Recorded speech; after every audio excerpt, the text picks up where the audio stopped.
Okay, so this video is going to be how to pre-string a racket. I know that question comes up kind of often. There used to be a video that was online of Dinkalot doing the pre-stringing, but since then he's took it down, and so a lot of people keep asking when he's going to put up another video. So I thought I'd go ahead and help him out with this. Basically what you're doing is you're weaving the racket just like you would on, just like a string would do on their machine. But you kind of got to do it a little bit backwards. So this is how you do it. Is basically on the bottom side you want to come up through. You want to start coming up through the 10th hole, B10, and then what you do is you come back out. You come up the top. Let's see. Come up the top through 10, and then you come through 11. And this gives you the Onyx pattern. I just pulled it right here. You usually want to measure out your length as far as how much you're going to be doing for the mains first. Usually for me, I think that ends up being about like 2.5 arm spans. So that's how I usually do it. And then basically from there you want to just go ahead and come up and down through this. This is the racket I'm doing is a Nano 7000 power and Apex. So it has the non-shared grommet system on top. So the thing about that is you want to just make sure that you're putting them through the right grommets, because once you do this there's not a lot of going back, especially if you're kind of mid-string job. So I'll just go ahead and try and do this. I'm probably going to fast forward this so you guys don't have to watch this whole boring process.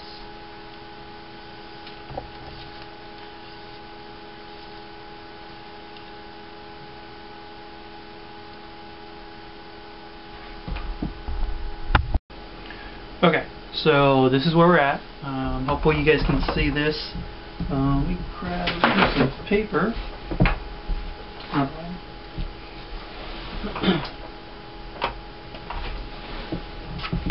Okay, so hopefully you guys can see this.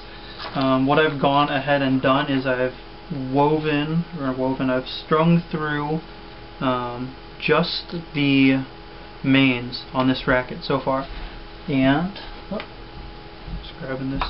As you can see, I've done the Onyx pattern where it comes out through the 9th hole. I know earlier on the other part I said the 11th hole. I said B11 and technically it's B12 because you skip one. So that's how I string. I just use the general Onyx pattern. And then so what happens is on one side you're going to be left with the tail, and that's going to end up being your tie off. If you do two-piece, then you're just going to end up cutting this and tying it later on, or tying it and then cutting it, and that's going to work out just fine as far as, you know, the string length and everything. What you do want to do though is on one of these mains is you actually want to put a little length. I just come around the bottom of the racket and you leave it there, and then you go ahead and pull the rest of them and keep that kind of tight so it stays there. You're going to be using this later. You're going to undo it and then you're going to pull it back on this side, and that's what's going to give you that length to tighten to pull tension when you pull it back to the tension head, of course. So what you want to do at this point is you want to go ahead and start weaving. Let's see, so I'll just come in through here, and just like you would ordinarily if you're doing, you know, bottom up, you want to go ahead and just weave these through. I'll usually bring it up to the top up here, just so I can get my hand right there, and I'll just weave them through. Now, the benefit of doing this is that you spend less time on your machine pulling, because you're not standing there for a period of time pulling tension on a whole bunch of these strings, because, well, you're just pulling tension on these. So that's kind of a nifty thing. You can do it. Ideally, you'd want to do this just during your downtime when you're waiting for a court at the gym. Otherwise, I mean, as far as saving time, the amount of time I find I spend on the racket, whether I pre-weave or not, ends up being about the same. I'm getting a little tangled with the coil down there, and so you want to go ahead and just... Oh, the other thing, I put a little butterfly clip on this right here. The reason why I do that is just because it seems to hold this last one a little bit better. You can just weave it through the rest of the strings or poke it back through another hole. I just do it this way because I like to. Okay. So the other thing is just make sure, because you're not pulling tension on this right now, and basically once you get into the middle, there's no going back. So that's one of the downsides is if you ever misweave on this, especially in the middle, there's not a lot you can do. You basically lose all the benefits of pre-weaving, and basically the benefit of pre-weaving is because on most Yonex design rackets, most rackets in general, is on these shared holes down here, is once there's tension on them, they are a pain to get some of the strings through. But as you can tell right now, since there's no tension, I'm able to just pull these strings through like there's no problem, and there's no problem. So basically you want to just go ahead and weave through the rest of the racket. Here's my paper. Go ahead and weave through. I just did those first two. I'm going to go ahead and do the rest and then fast forward, and I'll catch you back on the other side. Okay, so here I am.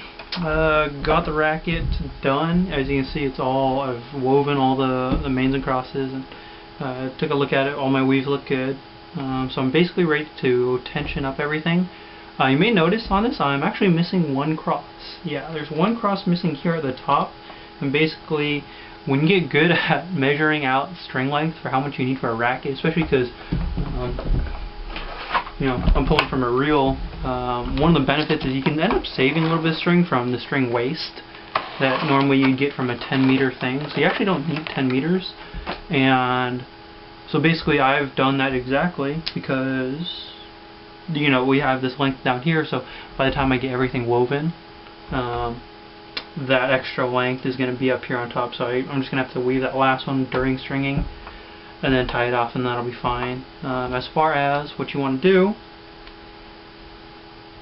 is go ahead and pull this one loose and then pull this down. If you have a string puller, you can go ahead and whip that out, and that's a little bit easier.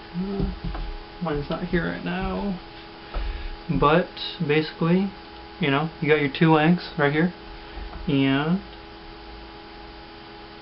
you should be good to go. Go ahead and just mount that up, and pull that first one, pull the next one, and then because you have that extra length, when you pull it through on the other side, you're going to have that extra length. So that's basically how to pre-weave a racket. You start, like I said, you start on one end, you come over, you do all the mains. Oops. When you're done with that, you're going to have a long length of string left over. You're going to go ahead and take that through. You're going to do the rest of the crosses. Don't forget to leave that loop. Otherwise, if you do forget, it's okay, because you can just pull back through all the crosses, and then you'll have that much left. And can be really precise with that, and it'll give you a really nice long loop to pull on. My machine, as you'll see, is really close, so that one length is enough. I remember if you're working on a drop weight, you may actually need to leave one loop on one side and basically another loop on the other. Other things I've seen are people, they'll do maybe like 1.5 lengths down here, 1.5, and then they'll just kind of wrap it around the handle and tie that on itself so that they can do the rest. And basically same idea is you just need a length there, so when you pull and tension it, that you have some string to actually pull on. So that's that. Next video is probably going to be pulling the tension on this. Okay, thanks.